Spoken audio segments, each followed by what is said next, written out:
Hey there! Today we're going to be showing some love to our legs and feet. In my personal practice, I tend to hover closer to the ground, but today we're going to challenge ourselves to do more standing poses and more lunges. Get our cats to stop playing with paper bags while we're recording. You know, all the challenges of life. Alright, let's jump right in.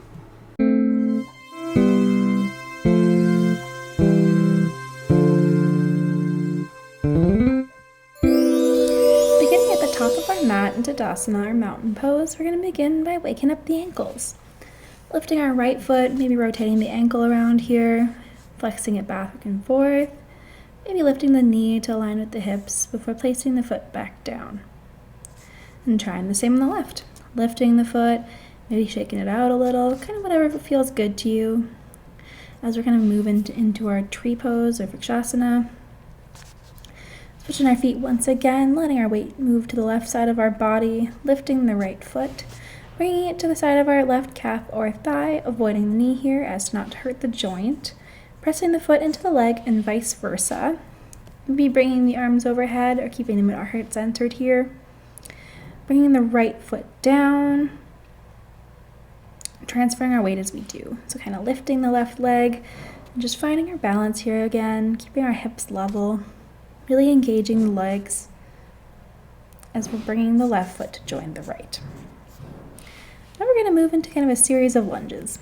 One thing to note that I find makes balance a little easier is taking a wider stance with my legs in lunges, having them at about a hip's distance apart instead of having our feet kind of in a line, as this creates a bit more of a stable base. So from here, we're going to lower into Uttanasana or forward fold.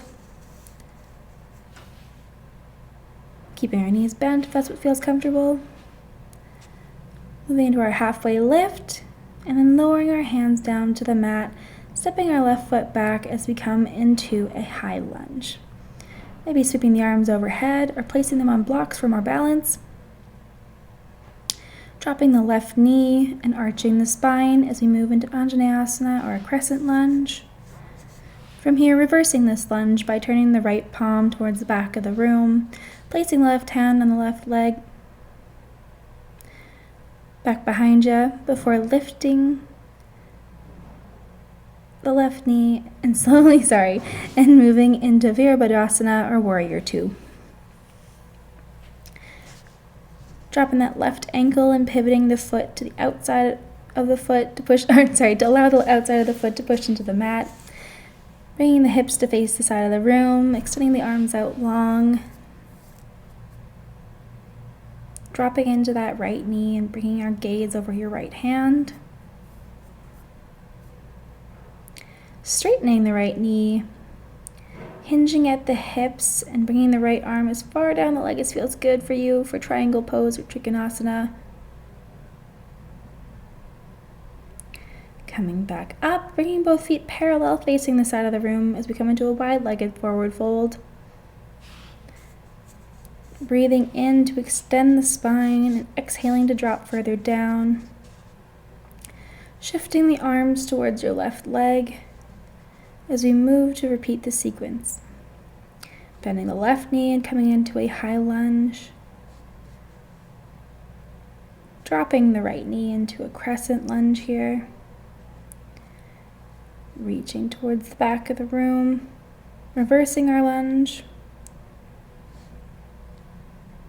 and then lifting into our Warrior Two, dropping that right ankle and pivoting the foot, evening our hips out here and gazing over our left fingertips. Straightening the left knee and hinging at the hips into our triangle pose. Coming back up and shifting our feet to face the side of our room, parallel to each other, and dropping into that wide-legged forward fold. Dropping our arms to the floor and allowing ourselves to just kind of shift onto the floor here and into Shavasana to rest after that fun series of lunges. Thank you for taking the jump with me today. Feel free to stay here as long as you need. And I'll see you in the next video.